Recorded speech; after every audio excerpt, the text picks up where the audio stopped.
Hey you guys, welcome back to Unicorn Dust Designs at Night, where we do a little crime, we do a little crafting, and really this is like a chit chat show. We are going to talk about a true crime case. We are going to chit chat about it. I usually do premieres, which means that I am on live chatting with you guys about the case, which I absolutely love seeing your guys' opinions. If you are somebody that likes true crime podcasts, kind of like Nancy Grace, detective, all of that stuff, this probably isn't going to be the video for you because we are really just chit-chatting like you are hanging out with your girlfriend, having a cup of coffee, talking about a true crime case. That is what we're all about here. Today, we are going to be working on, I guess these are fall. I am going to be making these. So these I initially made as like a decoration, and then I was like, you know what? With the kind of material this nautical rope is, how cute would these be as coasters, especially if you had, I don't have anything right now, but like an actual square, rectangular container to like put them on your table or side table. Wouldn't those be so cute? And then these supplies are all from Dollar Tree. We have Dollar Tree nautical rope, the raffia, which is green, the twine, and then the little sticks. Those are also from Dollar Tree. So that's what I'm going to be working on while I am telling you about the story today. You guys do you work on whatever you're working on, or if you just have your jammies on and you're chilling in bed, then you know what? Amazing, because I would be doing the same thing while I'm watching true crime right now. I was going for a fall vibe today, but now I'm already getting hot in this sweater, so I don't know how that's going to be. Okay, you guys. So this case is kind of like a blast from the past. It is an older case, but I couldn't help myself because seriously, the sheer stupidity of like how this couple got caught, it was too much not to tell you guys about, because I know you guys would be like, seriously, this is how they got caught, which I'm glad they got caught regardless, but just the sheer stupidity of how they got caught was like, okay. So you guys, we are going to talk about the thrill kill couple. At least that's what they were like termed, deemed, whatever. That is what they were called on the news and all of that stuff. So we are going to start by talking about the couple, which is Ben and Erika Sifrit. Now, little background story about these two. So Erika was, she grew up in a prominent family in Pennsylvania, and I'm already messing up. My glue's already getting everywhere. She was a basketball star in high school. It was even said that her dad like built her a basketball court inside. She would have to practice. She had to, shoot so many hoops before she could go in for dinner. She was very dedicated and she was very good. She would actually go off to play ball in college, where she was actually a star basketball player. She was an honors student, and she had like really high hopes, not her, but other people, high hopes for her future. She graduated with a degree. I mean, everybody thought this woman was going to go places. Well, her senior year of college at Mary Washington, she ends up meeting Ben, and they met through some mutual friends at a bar. They actually got married 2 weeks after they met. So they didn't know much about each other. Well, Ben, he was born in Iowa. There's not much said about Ben. I mean, and I've done a bunch of research on this case, and I really could not find much about him.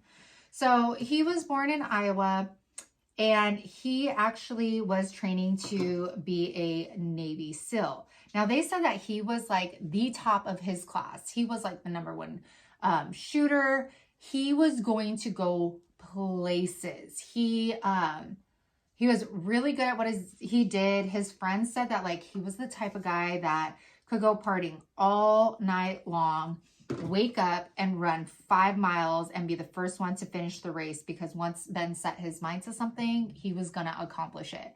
And Him and Erika, they get married in 1998. He's still in the Navy. Well, all of a sudden, after him and Erika meet, he just starts acting a fool. He starts showing up late. They say that he's like wearing inappropriate insignia, and they end up honorably discharging Ben. And Ben's mother does say like later that he really changed as a person after he met Erika. So they end up moving to Erika's hometown in Pennsylvania, where her dad buys them, gives them money to open a scrapbook store. Erika is super passionate about scrapbooking, okay? And they open this store. Now, you guys, you gotta imagine this here, because this is somebody for Ben, coming from Ben. He was a Navy SEAL. Then he gets honorably discharged. And then he goes into this like domesticated life of suddenly owning a scrapbook shop in Pennsylvania. Now, that had to do something for him, because he wasn't happy. Both of them starts kind of spiraling out of control here. So it was said later that this is coming from Erika, that sexually it wasn't like things weren't working for Ben. Like he wasn't excited anymore. There was no thrill. There was no nothing. So in order to get that thrill, that adrenaline, they started doing things to get it. And what they were doing was Erika had a weird obsession with Hooters memorabilia. And because she's not normal and she didn't just buy it off eBay, they would actually go and break into Hooters and steal the Hooters memorabilia. Well, then they started stealing in, breaking into stores that were like in their shopping center that their scrapbooking store was in. And it was like they were doing it so that they can get the thrill of waking up the next morning, looking out their business window and seeing like the cops pull up and these people, you know, devastated that somebody broke into their store. Like they were just spiraling out of control. And then they started doing drugs. Erika was addicted to pills, and they started doing coke and all of this stuff. So you can see that they're like just doing anything at this point to get that excitement. And unfortunately, it wasn't working out or anything. It was theft and drugs. Well, that was no longer working for them. They still needed something more. They needed more thrill. They needed more in their relationship. So these two head out to Ocean City, Maryland. And they rent a condo for Memorial Weekend. And they're having a fun time. They're going to bars. They're doing a lot of stuff. And now remember, Erika is into scrapbooking. She loves scrapbooking. And she's like taking photos during all of this and scrapbooking it while they're there. She's taking pictures, developing them, doing her scrapbooking thing. And I'll put in pictures of her magnificent scrapbooking. And they end up going out one night, and they are on a bus, and they meet a couple by the name of Joshua Ford and Martha Crutchley. Now, Martha goes by Jeannie, and that's what I'll be calling her as we progress through this video.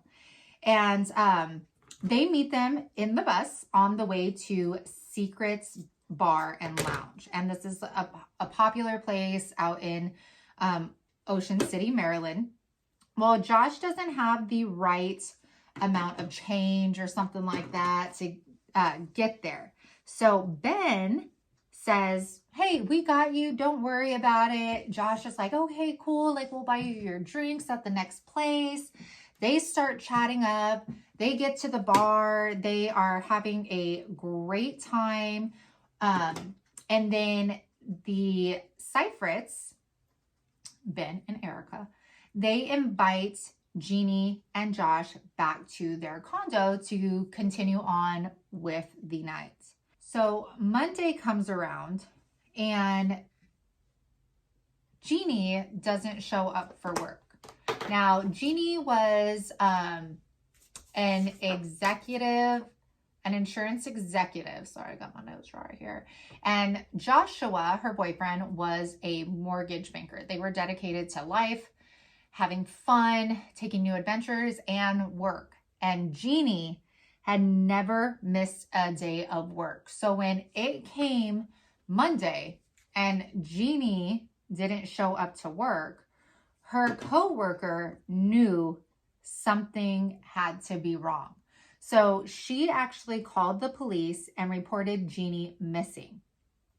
The police officers go over to the condo that they were staying in, and the first thing they notice is Jeannie's car is still parked in the parking garage. And they know that it hasn't been moved and it hasn't been touched because the sand had like accumulated around the tires, and they could tell that it had been sitting there for a few days.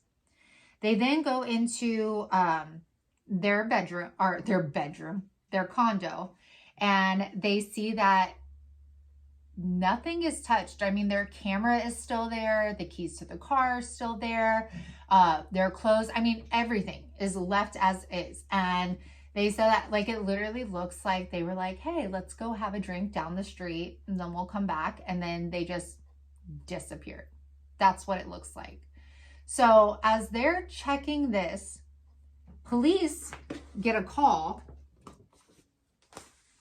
of a break-in. Do you guys know where this break-in is?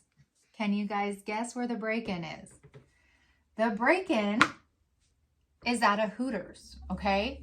So they go over to this Hooters and they pull up.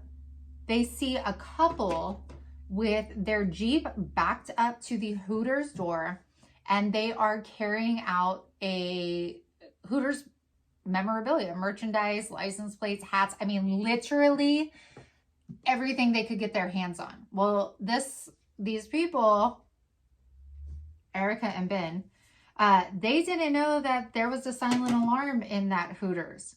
So the police show up and they detain Erika and Ben. Erika has a gun on her. Ben has a gun on her. There is a gun in the vehicle. Erika, at this point, she starts freaking out, okay? And she asks the police officer if they could get her Xanax out of her purse. And the cops said that they could, and then asked permission to search. They said, we're going to have to search your purse if we get that for you. She said it was fine. Well, what do they find in her purse? They find the identification cards of Joshua Ford and Jeannie Crutchley, along with miscellaneous pieces of jewelry and bullets. So they pull everything out. They're asking, why do you have these identification cards? And they said, we just found them. And then one of the police officers remembers that a flyer for missing persons had just come through the day before of this missing couple, Jeannie and Joshua. So again, Erika and Ben are saying that they don't know these people. They've never come in contact with them. They found the identification cards. Well, now as they're going through and they're searching, they go through the back of their Jeep and they find like these makeshift zip tie like handcuffs. And right then and there, the police are like linking, okay, 2 missing persons. They have their identification. And now like we're finding handcuffs. So they're thinking maybe they kidnapped this couple. Maybe they're being held somewhere. So this gives them enough to be able to search Erika and Ben's condo. So they head over there, and y'all, like I said, like it's like one stupid thing after another. The police head over there, and evidence is everywhere in plain sight. They had 2 spent bullets on the coffee table.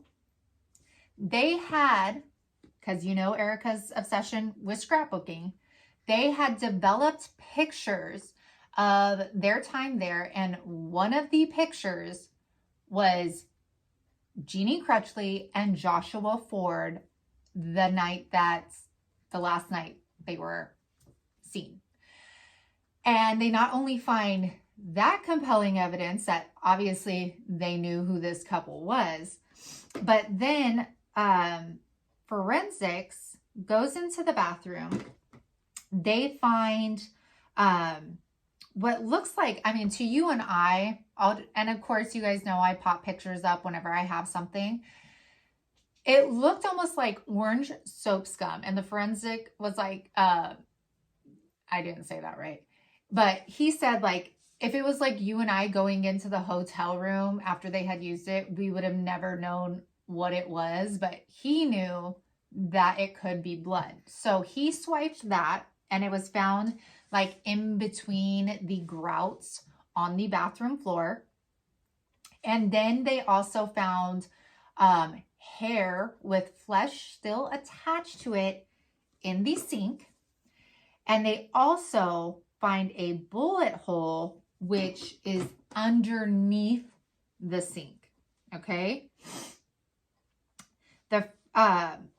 They also find a like a palm print on the window of the bathroom.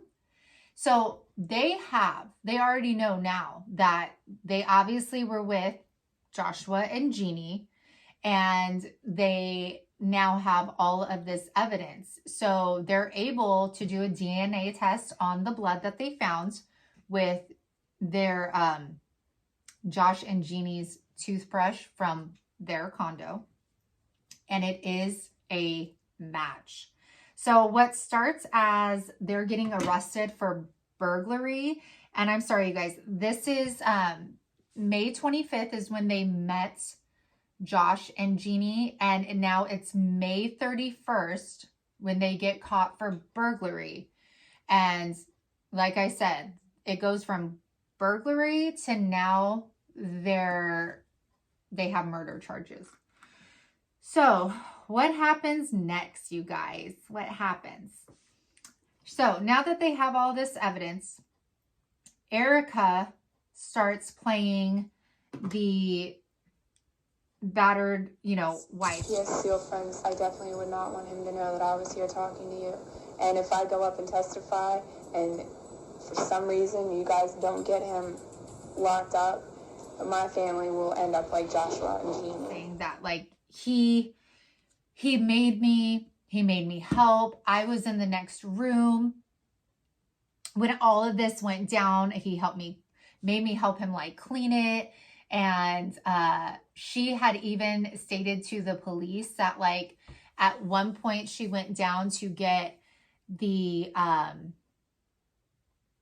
what do you call it, like the cleaning supplies, and when she came back up, Ben was in their hot tub with the dismembered heads of the 2 people. So she is telling the detectives all of this information. She even tells them, I will tell you where the bodies are if you cut me a deal. So they agree to that at first, but then they tell Erika, if we cut you a deal and we do this, you have to take a polygraph. And then the truth, she starts spilling the beans, you guys, because she knows she can't lie. So, of course, the deal is off the table at this point. And this is what happens. So, Erika and Ben invite them back over to their condo. They are, and there's mixed things. There are some accounts that say that they were like in a hot tub, and then there are some accounts that say that they were dressed. It started off they were dressed. Sorry, that's confusing. Anyways, we'll ignore that I said that. So they go over to their condo. Well, all of a sudden, Erika starts freaking out. She's saying that her pocketbook is missing. Now it's missing. She actually places a 911 call and tells the operator that there are 2 people that they don't know in their hotel room. And I will find that and play it for you. So I'm just kind of saying kind of what they're saying. And that they have stolen from her. The dispatcher, the operator, whatever, says, well, let me put you over to a police officer to help you. Well, when she does this, then Erika hangs up the phone. So the police never come to the condo. And this is just, they say, a game. This is a game. 911, did emergency? Yes, I have an emergency at my apartment. There are people in my house who I don't know, and my purse is suddenly missing, and I'm afraid I'm going to have robberies here. Okay, people in your apartment at this time? Yes. I'll connect you to the police. Stay on the line. Hey, What? I'm upstairs in a bedroom where they don't know where I am. Okay, I'll connect you to the police. You can tell them, okay? Okay. At this point, Erika's saying her pocketbook is missing. Ben, her husband, gets his gun and starts pointing it at Joshua and Jeannie, saying, take off your clothes. I want to see that that you don't have anything. And they're like, are you kidding me? Like, what the heck? And he's like, no, strip down. I want to know that you don't have the pocketbook. So they start stripping down. And then this is when Josh and Jeannie run into the bathroom. They don't have any clothing on at this point. Josh is trying to get out of the window, and that's how we get the palm prints on the window in the bathroom. And so they're trapped in the bathroom. They can't get out of the window. Erika actually goes outside onto their balcony and is looking into the bathroom window, like from the side, so she can tell her husband, Ben, where to shoot the gun. Okay, so she's directing him at this point, and he fires 4 bullets, one which goes into Joshua's head. Now, once they know that Joshua is down, they start kicking. Ben kicks the door open, and Jeannie is, behind her boyfriend's body, like just that devastation. Oh my gosh, I could not imagine what goes through your mind in a situation like that. And now Erika grabs the handgun and she fires it but misses. So then she grabs a knife and she starts stabbing Jeannie on the side, which ends up killing her. So at this point, they're in a condo, you guys. I don't remember the exact stories, but they're like 20 floors up or something. They can't just, and this is Memorial Weekend, they can't just carry these bodies out into, the hallway and down an elevator or down the stairs. I mean, there's 2 bodies of grown people that they have to think of getting rid of. So what do? They dismember their bodies. They put them in trash bags, and then they drop them in Delaware trash bins, okay? Now, after they're done doing this, you guys, after they have murdered Joshua and Jeannie, they have dismembered their bodies, they dump them in a trash can. They actually, and again, remember, she documents, she takes pictures of everything, and she's scrapbooking while this stuff is going on. It's like she's keeping memories of this stuff, okay? She even, I'm digressing here. So hold on. I'll get back on track. I'll get back on track right now. So they dumped the bodies. They actually have pictures of them going to Home Depot to replace the door with the bullet holes in it in their condo. Like there's a picture of Ben like smiling outside of Home Depot. And they also go to play mini golf.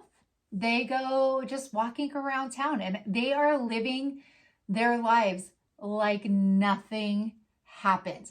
There's even pictures of, I don't know how big I want to do this one. There's even pictures with Erika wearing Josh's ring around her neck as like a souvenir, as like, oh, look at what I did. Absolutely blows my mind. You'll also see in some of these pictures, or maybe just one, not sure. She has a snake tattoo on her like side, maybe hip, I forget. And she actually says that she got that in memory of where she stabbed Jeannie. So this girl is just, she is out of her freaking mind. So they go on just living their life after this. They're still in Ocean City. They're having a good old time. Then they decide that they are going to rob this Hooters. And this is when they get caught. So they may have never got caught if they didn't rob that Hooters. So again, I'm so glad that they got caught. Don't get me wrong, but the sheer stupidity of them robbing a Hooters and that's how like they get caught. I'm like, oh my gosh. And when I say that the that they could have gotten away with it, I mean, this is a couple that for sure would have continued what they were doing.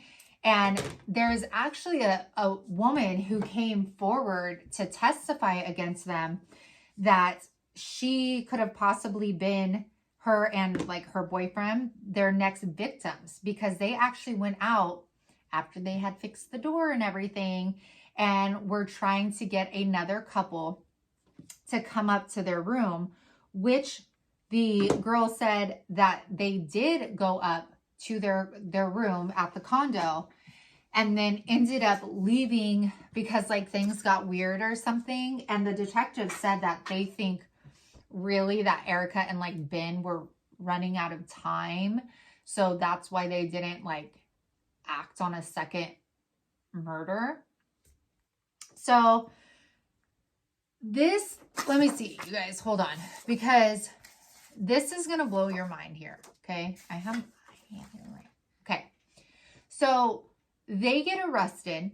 Now, Ben, he is charged with second-degree murder of Jeannie. Second-degree murder and then first-degree assault. And then all charges regarding Josh are dropped. I don't get it. Am I like, I don't know. I don't get it because you guys know why I'm so confused, right?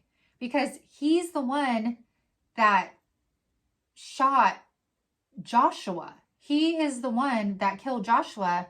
And then Erika is the one that stabbed and murdered Jeannie. So here Ben is, he's only getting charged with secondary. Now, you guys, I'm telling you what they were charged with, but a lot of this is just my opinions now. So he was caught. So he killed Joshua. Erika killed Jeannie, yet Ben is only charged with second-degree murder of Jeannie and first-degree assault, and he is only given 38 years in prison, and he is actually up for parole this year, 2021. He is up for parole.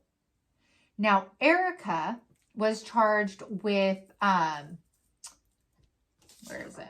She was charged with first-degree murder, of course, and for Joshua Ford, and then the second-degree murder of Jeannie.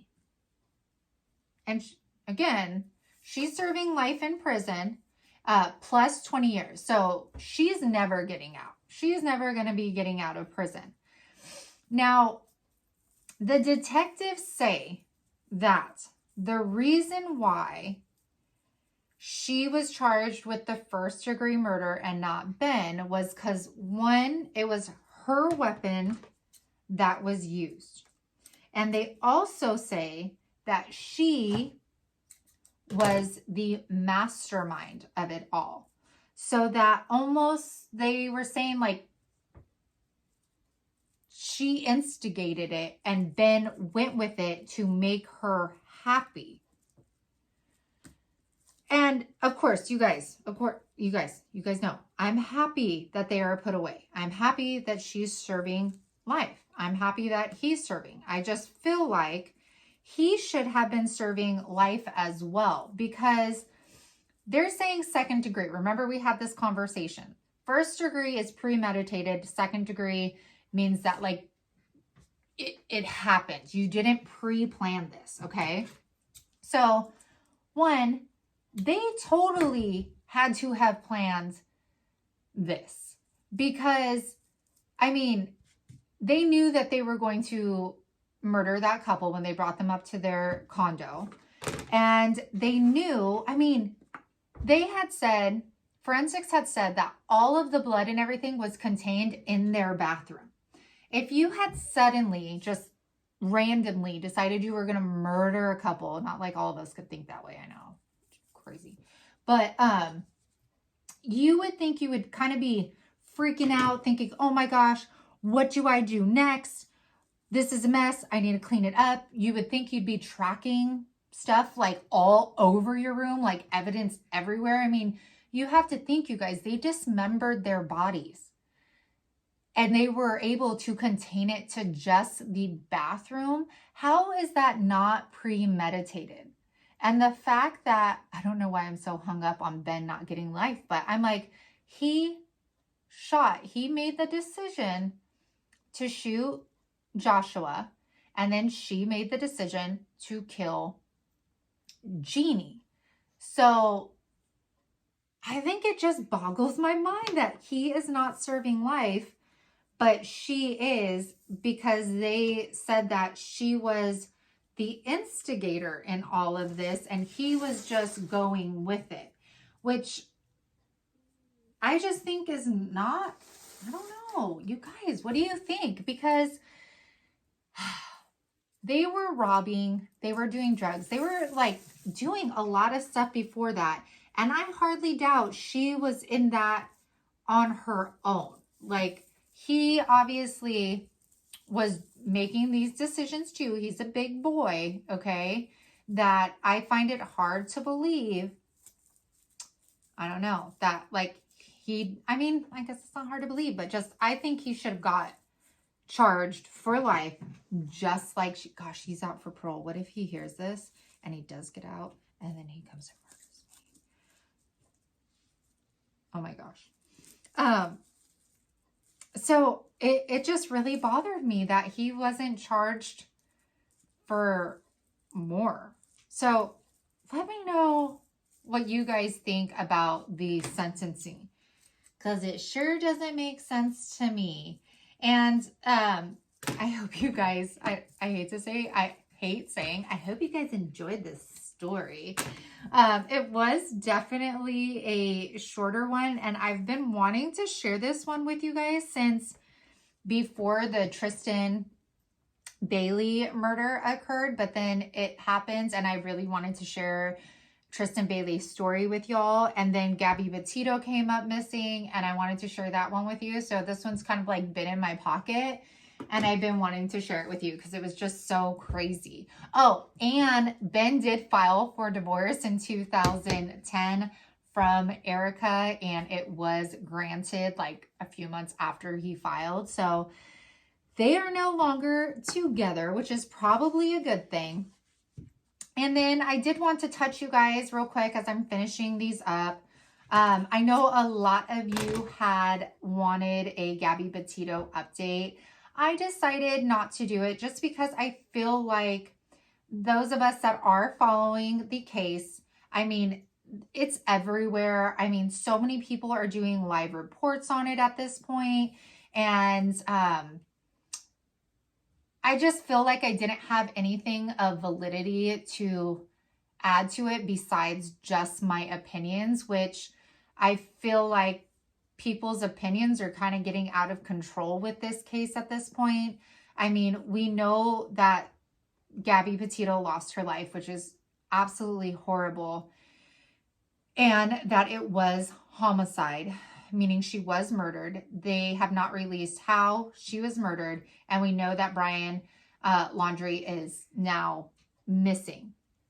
So we know those facts, but everything else at this point is kind of, I mean, so much new stuff is coming out every single day. So many people are doing lives right now about the case, you know, step by step as to what's happening. So I just felt, since I didn't have any facts, I was going to lay my story of her to rest, just because I just don't want to be throwing opinions out there. I think her parents have had, you know, enough of like the theories and this and that. So I just wanted to be respectful and just leave it to the professionals at this point, because we need to catch Brian. So I hope you guys are okay with that. I hope you guys aren't mad or anything like that, because I know once you kind of get into a story and stuff, you know, you want to hear everything about it. But I don't know. I just didn't feel right like continuing on when there's not really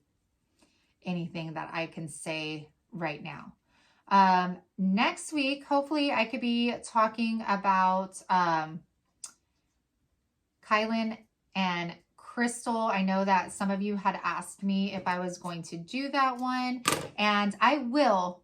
I just, every time I do research, it's just such a closed case right now that I can't find much besides, you know, how it happened, where they were found, things like that. So there's not much I can tell you, but I think more will eventually come out, and I will definitely share that story with you guys. If you guys have true crime cases, drop them down below that you think I should check out.